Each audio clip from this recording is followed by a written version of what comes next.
Olá, tudo bem com você?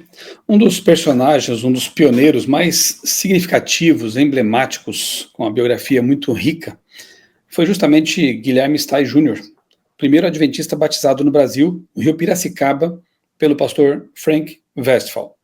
Uma das melhores biografias desse pioneiro está aqui, foi escrita pelo Dr. Rui Carlos de Camargo Vieira, fundador da Sociedade Criacionista Brasileira, Época e a obra pioneira de Guilherme Sтай Jr., um ensaio sobre as origens, transformações sociais e políticas no Brasil, disseminação da Bíblia, primeiros núcleos evangélicos em São Paulo, pioneirismo de Guilherme Sтай Jr. É uma obra fantástica, escrita com erudição, com muitas fontes históricas, e eu recomendo a você que quer conhecer um pouco mais da história do Adventismo no Brasil e também desse pioneiro incrível, Guilherme Sтай Jr.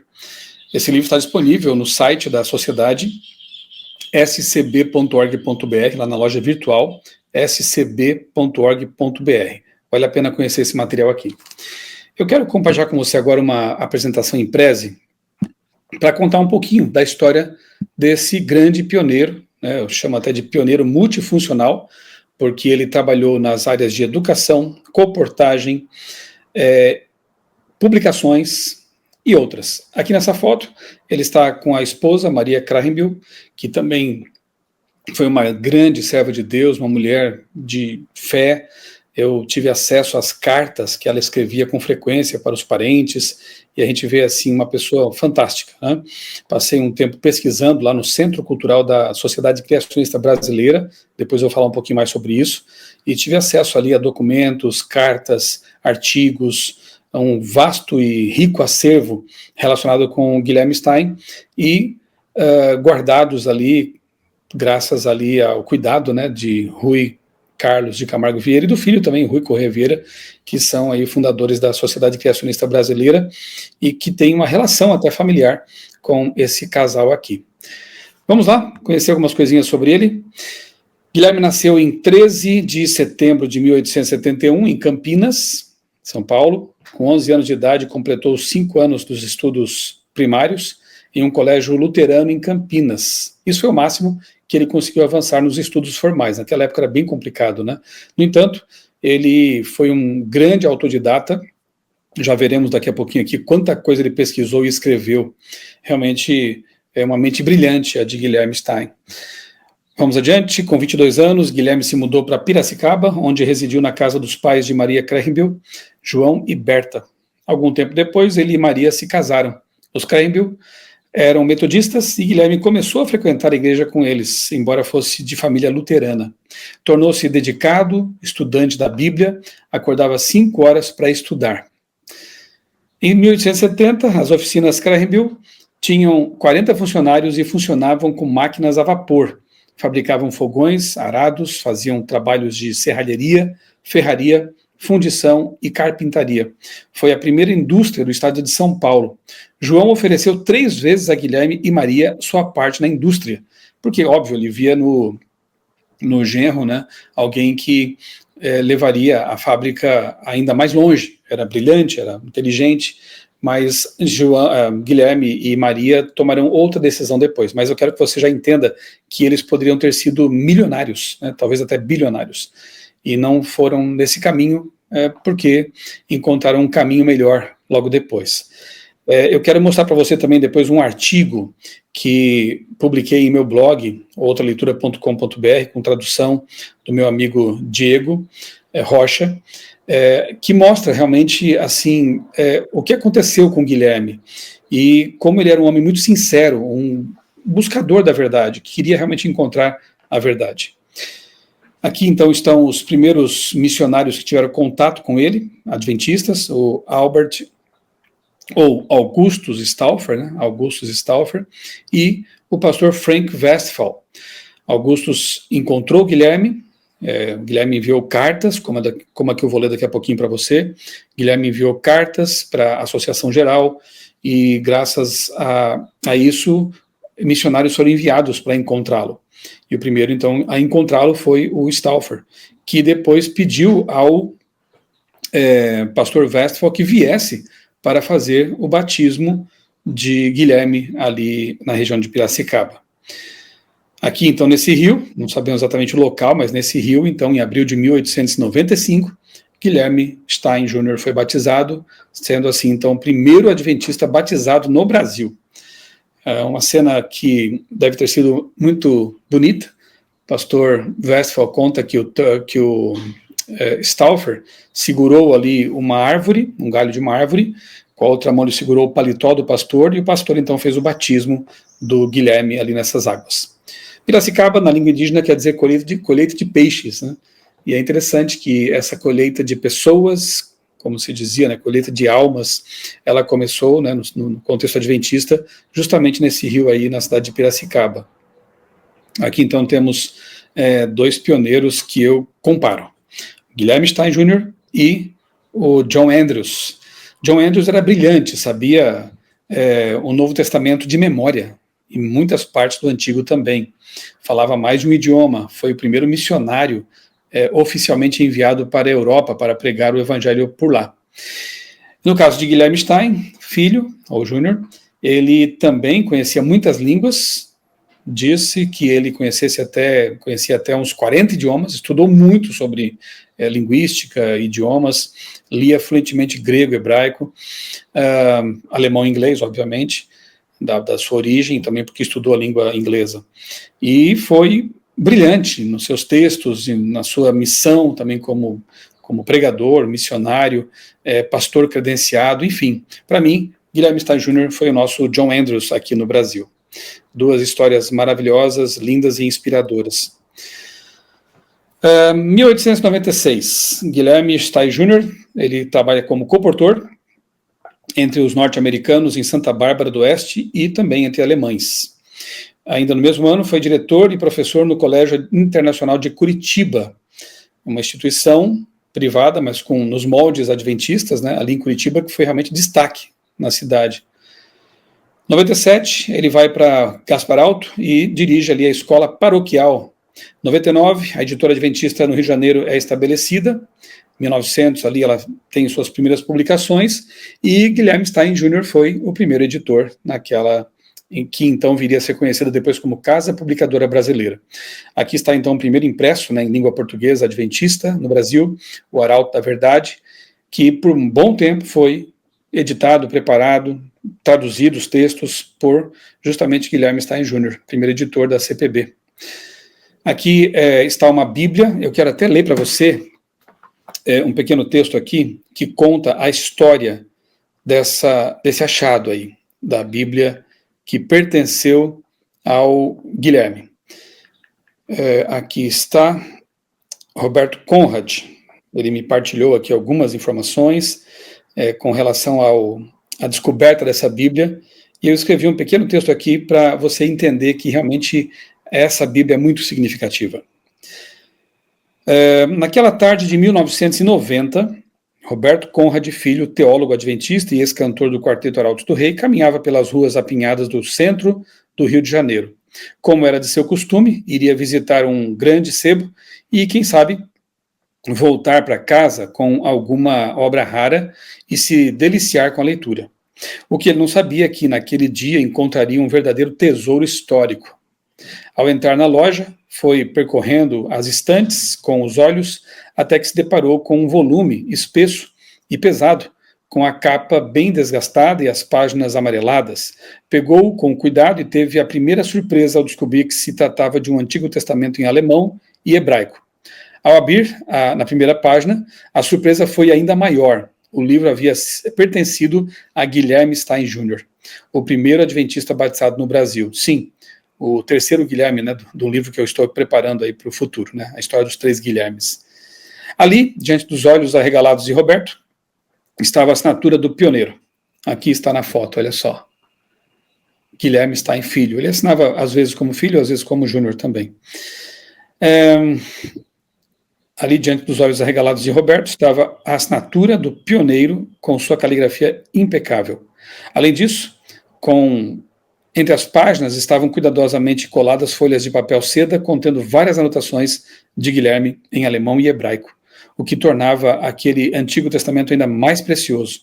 Roberto pensou: acabo de presenciar um milagre. Sim, pois qual seria a probabilidade de uma Bíblia do século XIX, pertencente a um pioneiro adventista, perdida, entre aspas, em uma livraria no centro do Rio de Janeiro, uma metrópole, ser encontrada por um adventista que conhecia a história do seu antigo dono?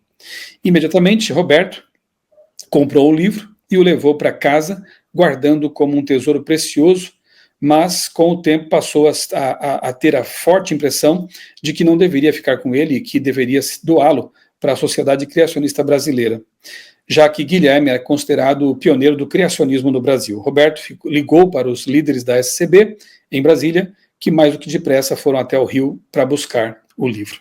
Essa é a história dessa Bíblia que eu estou segurando aqui nessa foto, e ali está atrás de mim, né, o busto de Guilherme, e aqui você pode então ver o texto ali hebraico, né, a tradução ali para o alemão. Foi um livro muito manuseado por Guilherme, porque tem muitas anotações ali dentro, né, realmente impressionante. Aqui está o título de eleitor dele, ali embaixo a foto, assinatura, Guilherme Stein Jr., ali está. Nós temos aqui algumas fotos que mostram também o desdobramento, né, da educação adventista. Nós temos a Itaquari, a escola de Gaspar Alto foi transferida para Itaquari por um tempo, depois ela foi para São Paulo, onde hoje nós temos o NASP Campus São Paulo, hoje é Tricamp a instituição, né, temos o NASP Hortolândia e também o NASP de Engenheiro Coelho, ou seja, aquilo que começou na escolinha lá, aqui nessa foto nós temos ali uma casa que foi construída com os materiais que pertenceram à Escola Superior de Gaspar Alto.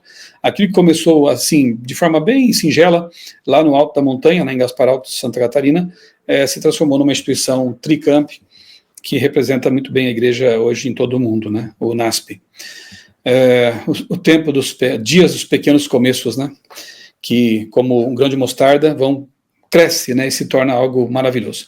Aqui, então, está a produção literária do Guilherme Stein Jr. Nós temos aí o primeiro livro dele, publicado em 1909, pela Casa Publicadora Brasileira, Sucessos Preditos da História Universal, que é uma compilação de artigos de Guilherme sobre as profecias de Daniel, um livro muito interessante. Depois, em 1919, é publicado o livro O Sábado, uma das melhores obras apologéticas, bíblicas, teológicas a respeito desse assunto aí, que também traz ali traços de criacionismo, história. É fantástico o livro, O Sábado. E aí nós temos uma trilogia, né, livros assim incríveis. Nós temos ali Um Tronco Comum para os Idiomas, que é uma obra do Dr. Rui, um pequeno livro em que ele descreve, né, esses 3 livros de Guilherme a respeito das línguas antigas. Então nós temos ali Torre de Babel e seus Mistérios, o volume 1, seria o volume 1. Temos A Origem Comum das Línguas e das Religiões, Tupi, tomo 1, e A Origem Comum das Línguas e Religiões, tomo 2. Essa trilogia é fantástica. Guilherme estuda como um verdadeiro antropólogo, arqueólogo, a origem comum das línguas e das religiões. Ele esteve por um tempo, né, ali entre os índios Carajá, 2 semanas ali pesquisando, com autorização de Cândido Rondon, inclusive, a língua deles, a cultura deles, e nesses livros ele trata dessas descobertas. É algo incrível, fantástico, especialmente levando em conta que foram publicados na primeira parte ali do século XX, né? Vale a pena conhecer esse material. Eu estou preparando aí uma pesquisa sobre esses livros, num esforço de trazer de volta aí à luz esse rico conteúdo, e agradeço muito à Sociedade Criacionista Brasileira, nas pessoas do Dr. Rui Vieira, do filho, também Rui Filho, o trabalho que eles desempenharam para preservar esses conteúdos e publicarem tudo isso, de modo que estão acessíveis lá no site da scb.org.br. Você encontra todos esses materiais aí. Alguns estudiosos também reconhecem, né, o fato de que a Igreja Adventista, e especialmente o Guilherme Stein Filho, Jr., foram pioneiros no criacionismo aqui no nosso país. Esse é um livro interessante da editora Paulus. O autor é um físico, teólogo católico, Teologia e Ciências Naturais. E ele diz o seguinte, na página 245. A história do criacionismo no Brasil está fortemente vinculada à Igreja Adventista do Sétimo Dia. A primeira obra brasileira que tratou do criacionismo foi publicada em 1919. Seu autor, Guilherme Stein Jr., foi o primeiro adventista brasileiro na verdade, o primeiro adventista batizado no Brasil, né? O primeiro converso ao adventismo no Brasil foi um outro Guilherme, o Guilherme Bels, ok? Então, assim, há um reconhecimento de que ele também foi pioneiro do criacionismo, né? E isso aí é incontestável, realmente ele foi multifuncional. Em 2024, ano passado, tivemos o privilégio de fazer o Impacto CPB lá em Piracicaba. Ali nós temos um marco, né? Aquela pedra ali na margem do rio Itajaí, do rio Piracicaba, temos aí um marco celebrando os, então, 125 anos do batismo do pioneiro. E entregamos livros ali em Piracicaba, foi realmente um movimento assim incrível, milhares de livros foram distribuídos ali, justamente o livro que converteu Guilherme Stein, o livro Grande Conflito de Ellen White. Ele leu a versão em alemão, Der Grosskampf, e com essa leitura, comparando com a sua Bíblia, ele assim aceita, abraça o adventismo, né? Então foi emocionante realmente entregar esse livro lá, naquele local especial, que foi palco do batismo, do primeiro batismo adventista no Brasil. Temos alguns lugares que reconhecem, né, a figura, a importância desse pioneiro, como é o caso do Colégio Adventista de Bom Retiro, que leva o nome, né, o auditório leva o nome, Guilherme Stein Jr., Auditório Guilherme Stein Jr. Muito interessante. E aqui, então, uma última foto aqui para a gente encerrar essa introdução, Guilherme Stein Jr. no centro da foto, ali com alguns obreiros também pioneiros da igreja aqui no Brasil. Vale a pena conhecer essa história, vale a pena conhecer as obras que Guilherme escreveu, e agora eu quero ler para você aqui a carta, deixa eu só localizar aqui no meu blog, aqui está a carta que Guilherme escreveu para os líderes da igreja lá em Battle Creek. É emocionante, quando eu li essa carta pela primeira vez, eu realmente fiquei emocionado de ver assim a sinceridade desse pioneiro. Aqui está no meu blog outra leitura, Uma Voz do Brasil, 1895, ou seja, poucos meses antes do batismo dele, tá? Ele já convertido, mas ainda não batizado, uma carta inédita do pioneiro Guilherme Stein Jr. Aos prezados irmãos de Battle Creek, a paz de nosso Senhor e Salvador seja com todos vocês, e as ricas bênçãos, as mais ricas bênçãos, estejam sobre todos e em todos os seus caminhos. É meu desejo de coração. Embora pessoalmente desconhecido, mas íntimos em Cristo, eu não consigo me conter ao vos informar de minha imensa alegria que eu, pela bondade de Deus e misericórdia de Cristo, Jesus, fui conduzido à verdade. E agora, Deus me permitiu ser um defensor da verdade e um guerreiro de Cristo em nossas fileiras. Depois de ter pertencido à igreja metodista, como vimos por algum tempo, né? Ele foi luterano, depois também metodista, por 1 ano e meio, graças à influência da família da Maria Krahenbiel, agradou a Deus ter me chamado para fora desta e ter me permitido agir como um portador da mensagem, e por isso sou infinitamente grato a ele. Eu sou o único nesta cidade que guarda o sábado, e muitos se agradariam se minha boca fosse calada, mas mesmo que eu tivesse 1000 línguas, nenhuma deveria estar silente, porque daquilo que o coração está cheio, a boca transbordará. E esta é a mensagem final para um mundo sobrecarregado de maldição. Como precisamos do poder de Deus, pois densas trevas cobrem a terra. Me senti impelido a fazer meu melhor aqui, e sendo assim, eu desejei traduzir algumas de suas publicações para a língua portuguesa. De fato, a melhor tradução que tivemos por muito tempo do livro Caminho a Cristo foi dele, de Guilherme Stein. Eu apresentei isso, meu desejo sincero perante o Senhor, e depois escrevi a respeito ao irmão Holstein. E, que alegria eu tive quando, em 18 de janeiro, recebi de nosso querido irmão Stauffer uma carta, além de um belo, pequeno trabalho, Caminho a Cristo. Que Deus abençoe esse trabalho e essa pequena publicação ricamente, para que também, em breve, apareça em nossa língua e aponte para muitos o caminho do Salvador, ao Salvador. Irmão Stein preparou, desde a publicação deste volume, uma tradução confiável do Caminho a Cristo, com seus próprios recursos, uma nota do editor aqui. Prezados irmãos, como eu gostaria de conhecê-los pessoalmente e confraternizar convosco e partilhar da ceia do Senhor, da qual eu tive que ser privado por tanto tempo. Meus antigos irmãos de igreja caçoam de mim agora, e de fato alguns de meus próprios parentes e antigos irmãos de igreja, os quais chamam a si próprios de cristãos, estão tentando de toda forma possível amargar a minha vida e torná-la difícil. Portanto, lembre-se de mim no sul e também orem por mim. Neste momento, vou encerrar. Permaneço com saudações carinhosas aos meus queridos irmãos e irmãs. Seu irmão em Cristo, W.M. Stein. William, né, Stein, Guilherme Stein. Piracicaba está escrito dessa forma, na verdade está assim, Piracicaba, né? Deve ter sido um erro aí de digitação lá dos editores, né, na revista Home Missionary. Em 20 de janeiro de 1895 foi publicada essa carta de Guilherme, quer dizer, ele enviou antes ainda, né? Na edição aqui de julho de 1895.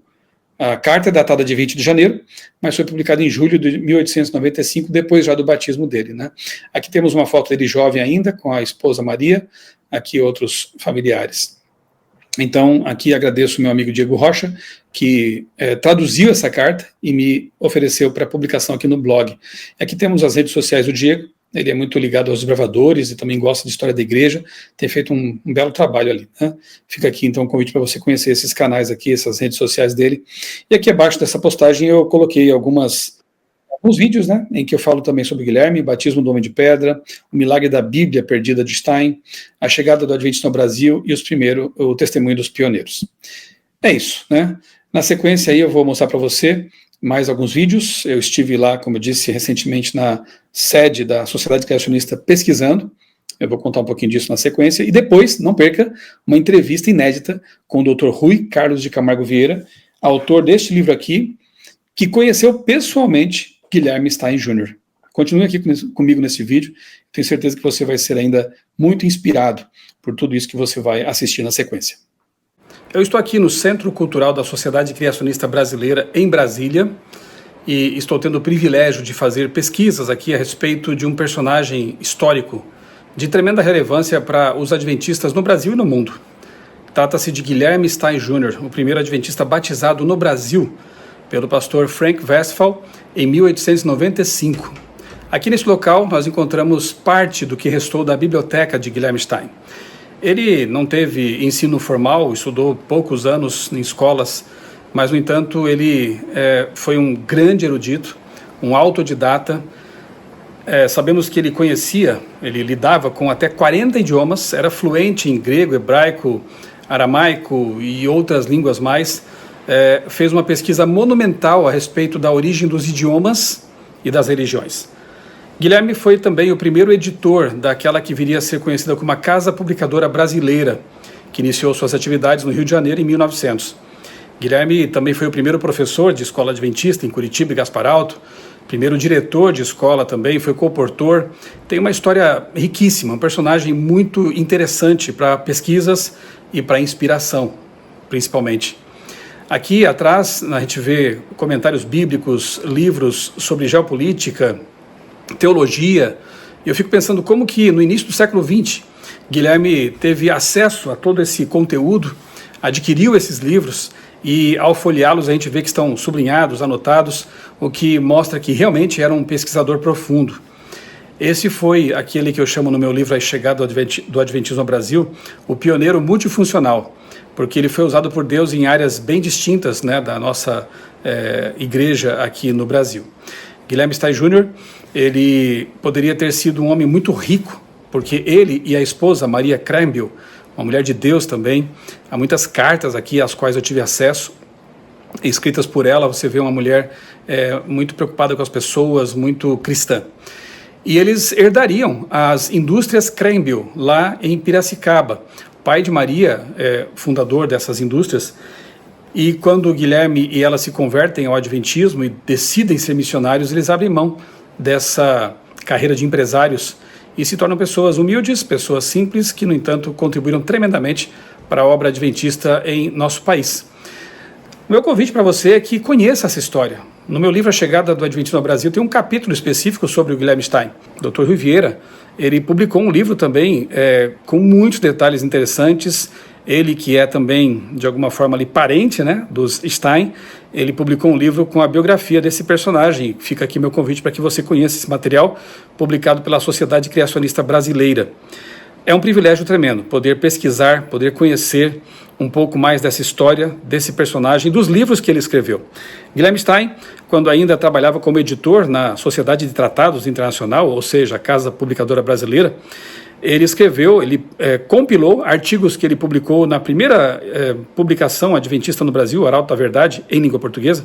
Ele compilou ali, selecionou artigos dele, reuniu num volume e publicou, então, em 1909, o livro Sucessos Preditos da História Universal, um estudo sobre Daniel, fantástico, muito bom esse conteúdo, para a época aqui no Brasil, realmente inédito.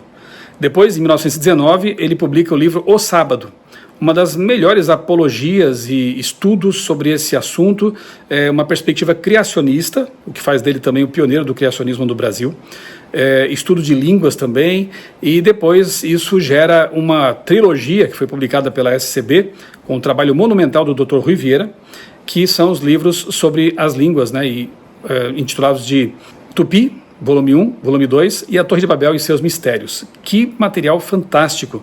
E é sobre isso que eu tenho pesquisado aí para publicar algumas coisas depois também, para trazer à nova geração o conteúdo, esses conhecimentos tão fantásticos, tão atuais, tão impressionantes e que você precisa conhecer. É um legado incrível, é uma história maravilhosa e eu convido você a conhecer mais sobre isso. Na sequência, eu trago aqui para você uma entrevista que eu fiz com o Dr. Rivera. Ele está, neste momento, né, que eu gravei com ele, está com 95 anos. Mente ainda ativa, brilhante, tem pesquisado muito, publicado, escrito conteúdos, e ele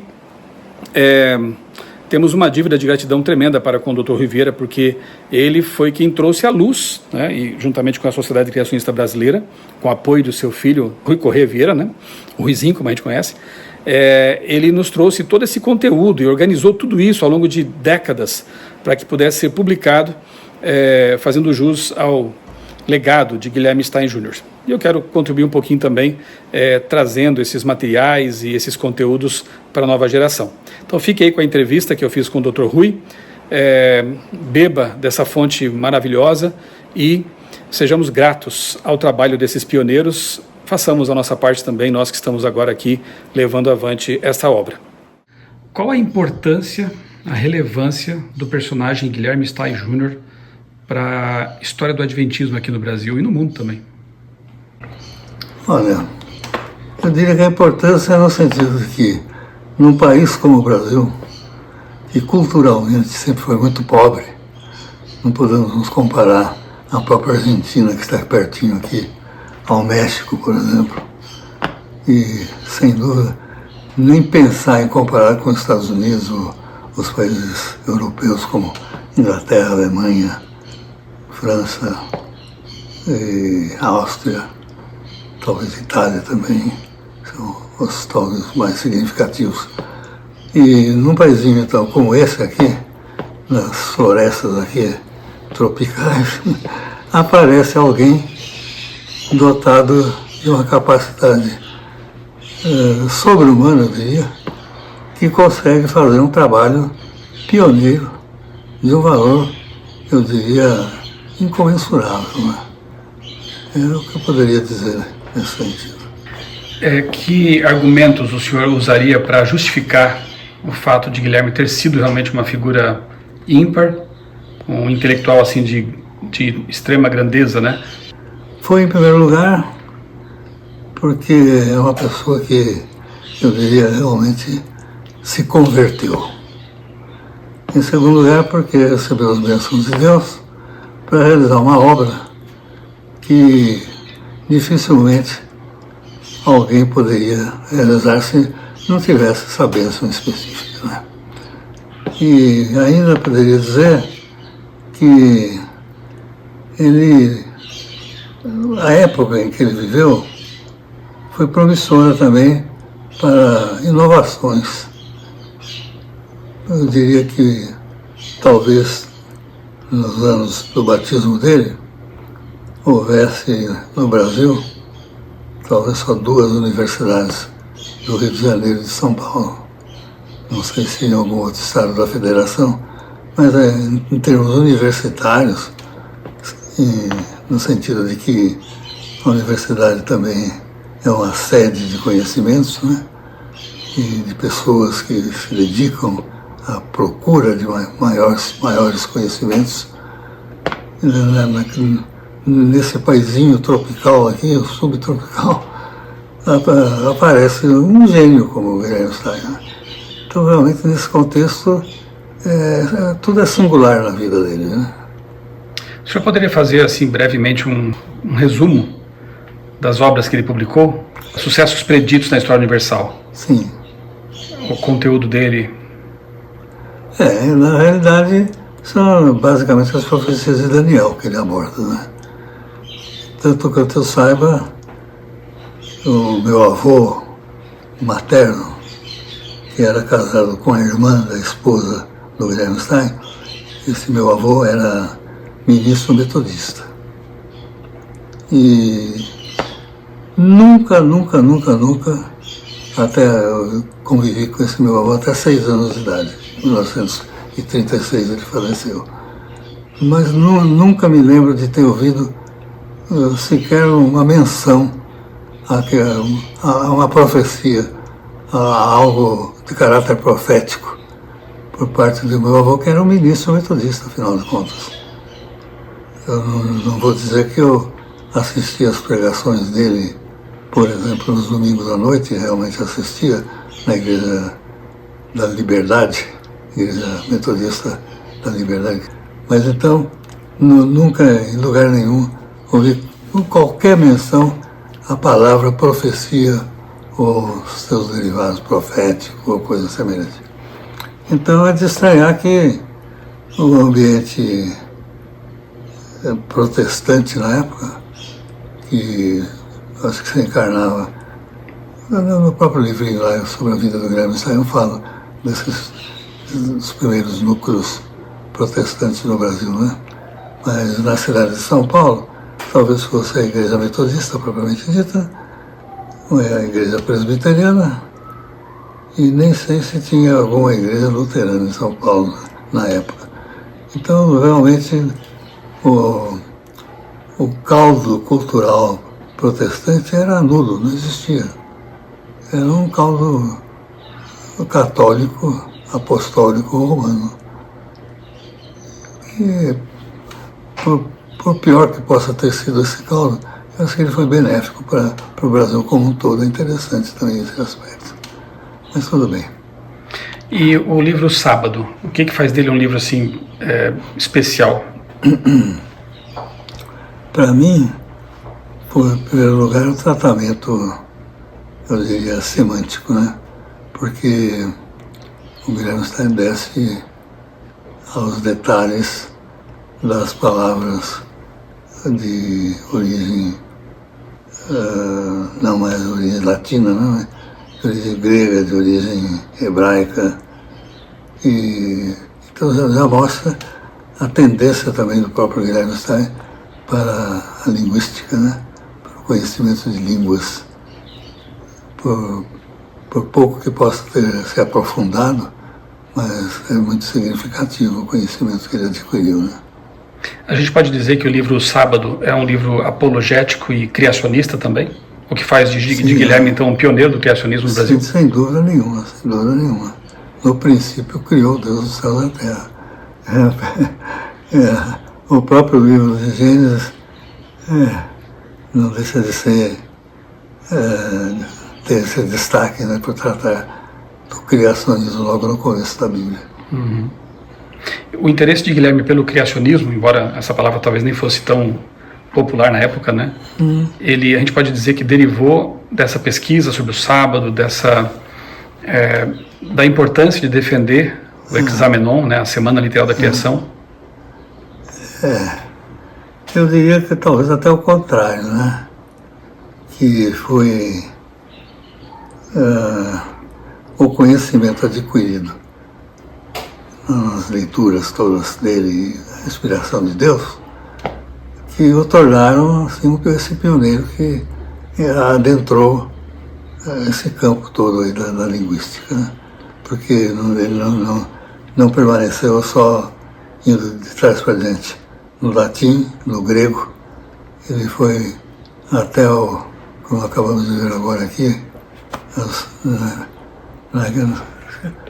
no primeiro livrinho que está ali em cima, né? Ele menciona já os termos linguísticos de acádico e das línguas mesopotâmicas mais antigas, né? É muito interessante isso. Sumério. Sumério, acádico, sumério. Nós acabamos de ver aqui uma biblioteca praticamente, né? Vários livros que o senhor teve que adquirir em função do trabalho que o senhor desempenhou para publicar os volumes, né, sobre línguas, tupi, são uma trilogia. Quantos anos o senhor levou pesquisando, trabalhando nesse conteúdo todo, que era original, e por que foi necessário comprar tantos livros para pesquisar sobre isso? É porque, assim, num aspecto acadêmico da minha vida, eu aprendi que havia necessidade de sempre referenciar aquilo que a gente está afirmando de uma forma mais completa possível, em torno de defender a veracidade daquilo que a gente está defendendo como verdade, né? E, nesse sentido, eu tendo os manuscritos todos do Guilherme Stein sobre essa chamada trilogia, vamos chamar assim, para simplificar, ao ler, eu me deparei com essa necessidade. Quando aparece lá um termo de uma língua genérica dessas aí, com a afirmação de que aquilo significava tal coisa, havia necessidade de dizer que realmente isso está referenciado em algum lugar. Então eu comecei a comprar esses dicionários de línguas antigas, etc., com essa finalidade. E usei isso muito nas edições que acabaram sendo feitas bem mais recentemente, eu diria, com relação a esse início da vida do Guilherme Stein, quando ele já tinha até falecido, e a gente acabou publicando como prioridade da Sociedade Criacionista Brasileira, porque o criacionismo normalmente fica sendo sempre comparado com aspectos de ciência na área de biologia e geologia e outras conexas. Mas, na realidade, a amplitude dessa controvérsia é total, é enorme, enorme. E a parte linguística desempenha aí um papel preponderante também, né, nessa controvérsia. Então, podem ser recuperados significados de palavras desde o esse acádico, sumério e daí para frente, em certos contextos de textos existentes que acabaram com essa explosão de conhecimento que houve no início do século passado, né? Um pouco até antes. Ficou tudo mais ou menos assim entrelaçado e tudo com base, né? Não se estão falando palavras ao vento, estão sendo feitas afirmações devidamente comprovadas por estudos feitos por pessoas que absolutamente não têm nada a ver com o aspecto religioso, com o aspecto bíblico. Pessoas que eram linguistas e, como linguistas, faziam suas pesquisas linguísticas, independentemente de uma fundamentação qualquer que fosse científica com base filosófica, né? Quanto eu saiba, o senhor dedicou uns 50 anos de pesquisa, cotejando, verificando, né, as afirmações. Depois de toda essa pesquisa, depois de verificar tantos livros e enciclopédias, enfim, o que a gente pode concluir? Guilherme Stein era um pesquisador preciso, cuidadoso? Sem dúvida. Pode ser, com toda certeza, com absoluta certeza. Se alguém quiser ter um vislumbre, né, das razões pelas quais eu afirmo isso, basta essa pessoa ler os 3 volumes que nós recuperamos dos escritos dele. Então, aquilo que ele dizia, realmente, basicamente, tudo teve uma fundamentação linguística muito sólida. E ao verificar a biblioteca que pertenceu ao Guilherme, parte dela está preservada aqui na sede cultural da Sociedade Criacionista Brasileira, a gente percebe que realmente ele era um leitor profundo, né, de várias áreas do conhecimento, então certamente não fazia afirmações sem ter uma base, né? Levando em conta essa obra monumental dele sobre a origem comum dos idiomas e das religiões, o que nós podemos concluir depois de ler esses livros, todo esse conteúdo, que afirma a veracidade da Bíblia, do criacionismo, enfim, como que essa pesquisa dele consubstancia essa nossa posição criacionista? Olha, as pessoas que se interessarem por esse tipo de comprovação, né, elas têm um fartíssimo material, elas mesmas lendo, especialmente esses 3 livros, a gente, para simplificar, chama de a trilogia de Guilherme Stein, sobre linguística, se convence imediatamente. É tudo muito bem baseado. Então, é de valor inestimável, né, o que o Guilherme Stein conseguiu fazer. Tem também um livro sobre Torre de Babel, né? Do que trata? Pois é o primeiro da trilogia. Assim, chamado, né? E trata-se exatamente de um diálogo que ele imagina. Esse volume dos 3, ele é distinto exatamente porque é escrito de uma forma, assim, de um diálogo, pessoas conversando e fazendo perguntas, tendo as respostas, analisando os pontos de vista que vão surgindo, etc. Já nos outros 2, os nomes são Utopia 1 e Utopia 2, né? Simplificando, mas não se preze simplesmente a língua tupi, não. A língua tupi é muito rica também e houve muitas coisas, muita pesquisa, muita coleta de material feita desde pelos jesuítas quando chegaram no Brasil, até por outras pessoas, acadêmicos posteriores que foram surgindo e se interessando pelo assunto, né? Então, fica bem claro isso.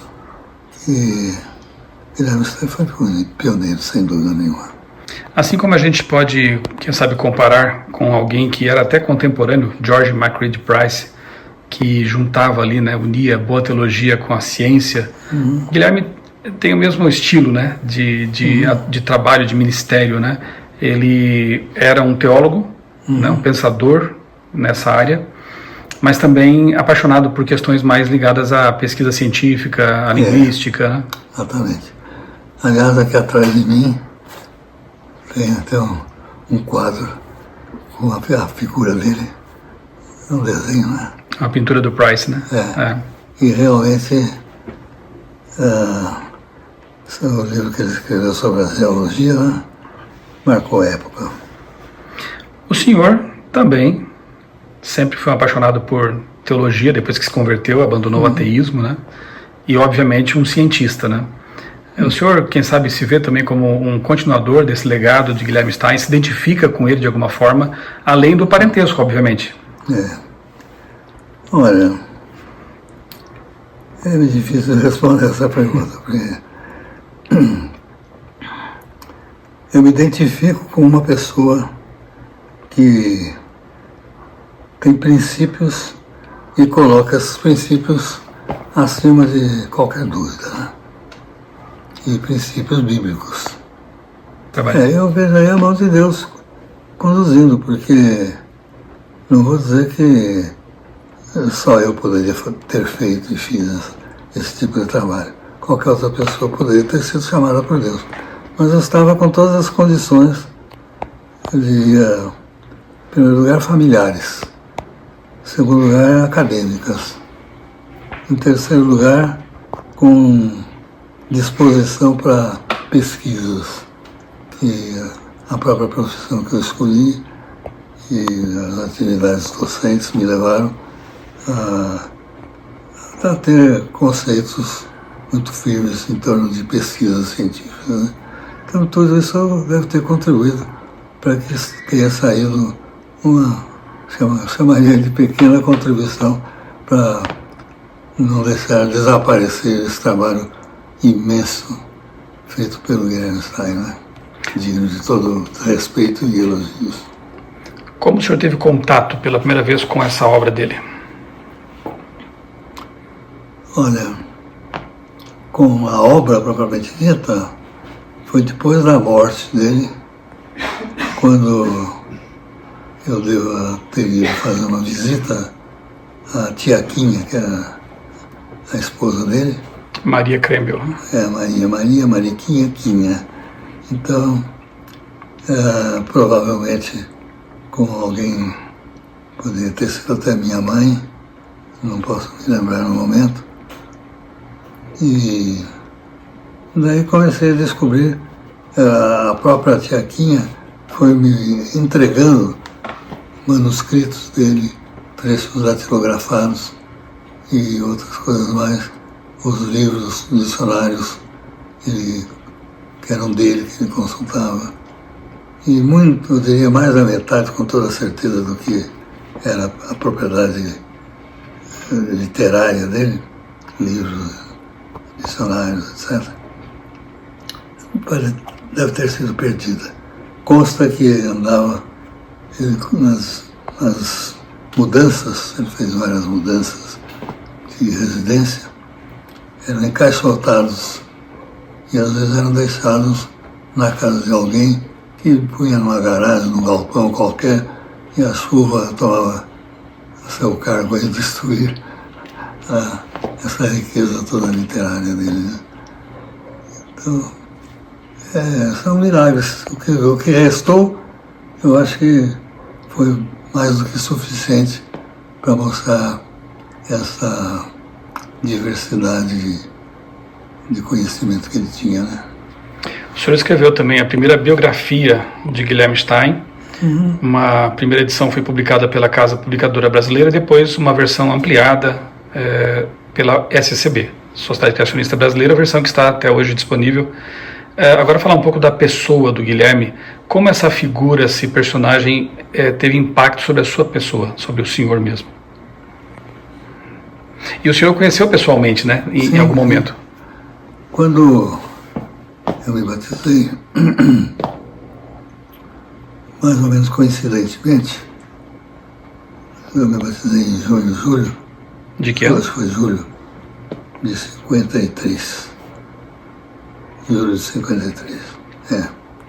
Quando eu comecei, então, a ser adventista, e sabendo que o Guilherme Stein tinha sido adventista, não sabia que tinha sido o primeiro adventista batizado, mas tinha sido adventista e que tinha ocupado até alguma posição assim de importância dentro do movimento adventista no Brasil, eu me interessei para conhecer um pouco mais a respeito da vida dele. E daí eu, sempre que podia, fazia visitas à tia Quinha, então ela contava as histórias assim. Eu fui aprendendo, entendendo um pouco da vida do casal, né? O que o senhor lembra da pessoa de Guilherme? Você teve contato com ele, né? Como ele era? Aquele jeito fisicamente, como aparece naquela fotografia dele ao lado da tia Quinha. Já com cabelos brancos, cavanhaque branco? Era exatamente na época em que ele estava em São Paulo, com esse tratamento de saúde. Década de 70? Não. Eu me formei em 50. Na época do meu batismo. Década de 50. E como ele era, assim, traços assim, psicológicos, emocionais, como ele era? Você lembra? Pessoa animada, pessoa... Sério? Pessoa calma, ponderada, falando muito bem o português, escorreito, e simpático, né? Chegou a ver um bilhetinho que ele mandou quando eu tomei estado, né? Procurando, né? Eu devo ter fotografado. Eu mostrava assim. Eu mandei um convite de casamento para ele. Vi assim. Então ele, falei, tomei estado porque Essas são as palavras que ele estava usando ali, né? Cumprimentando por ter tomado o Estado. A Quinha também escrevia bastante cartas, né? Eu vi ali várias. Muitas cartas tem. Uma pessoa também muito bondosa, pelo jeito. Muito, muito cristã. E se dispondo a seguir o marido até onde desce, né? Guilherme, eu chamo, né, no meu livro de pioneiro multifuncional, né? Porque é impressionante como ele foi usado por Deus em várias frentes, né? As mais importantes, na obra de publicações, de educação. A gente vê que ele se deixou gastar realmente pela missão, né? Literalmente, né? Se o senhor pudesse falar, e vai falar por meio do vídeo, né, com a atual geração de adventistas no Brasil, o que o senhor diria para estimulá-los a ler esse patrimônio do Guilherme? Olha, eu diria que numa época em que a própria Bíblia está sendo deixada de lado em termos de leitura pelos próprios adventistas, fazendo comparação, evidentemente, com tempos idos, né? Onde os adventistas se notabilizaram até em concursos públicos. O povo da Bíblia, né? O povo acabava sendo chamado que é o povo da Bíblia, exatamente. Então, num tempo em que a própria leitura de qualquer coisa, especialmente nesses últimos, eu diria, deste último quinquênio, não é nem dos dois últimos quinquênios, com a entrada em massa de bibliografias digitalizadas, então a leitura acaba sendo muito restrita, né?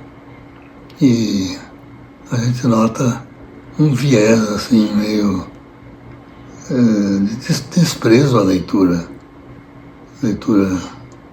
literária, de uma boa leitura construtiva, leitura de mesmo obras de não religiosas,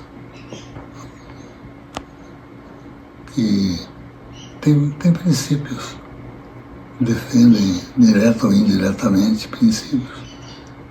Então, nessa época, eu acho que a gente sente as saudades dos velhos tempos, né? E não sei qual será o fim dessa invasão. Veja, mas só para fazer uma comparação com um fato recente. Isso foi necessário o governo proibir o uso de telefones celulares nas escolas. Por quê? É sinais dos tempos, né? Acabou a leitura. E fica tudo em informações que nem sempre são verdadeiras, são tendenciosas, são deletérias.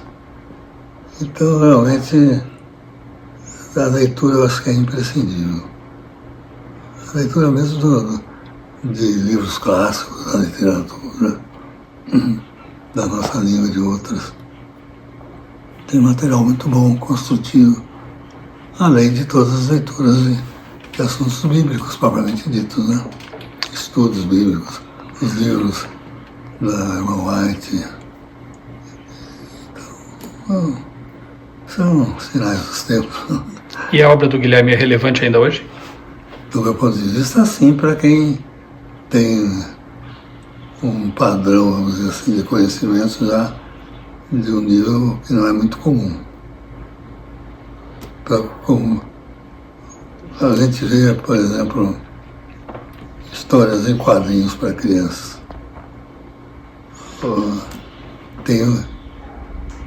Tem um tipo de perfil para atender o perfil das crianças. E nem sempre de uma maneira adequada, né? E com relação à obra do Guilherme Stein, para um leitor se beneficiar dessa leitura, ele também tem de ter um certo nível, porque não adianta querer enfiar pela cabeça abaixo de uma pessoa semi-analfabeta, a história das línguas e das religiões, por exemplo. É muito complexo. Tem um aspecto da biografia de Guilherme que me deixa assim emocionado, né?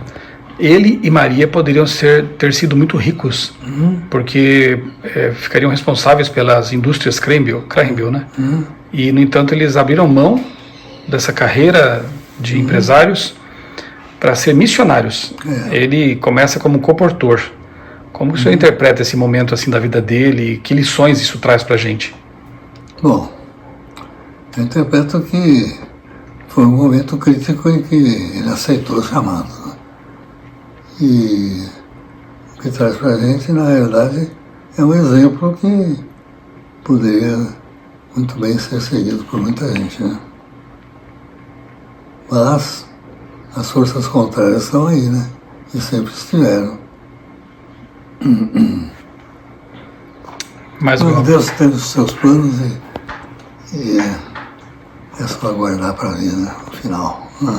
Amém.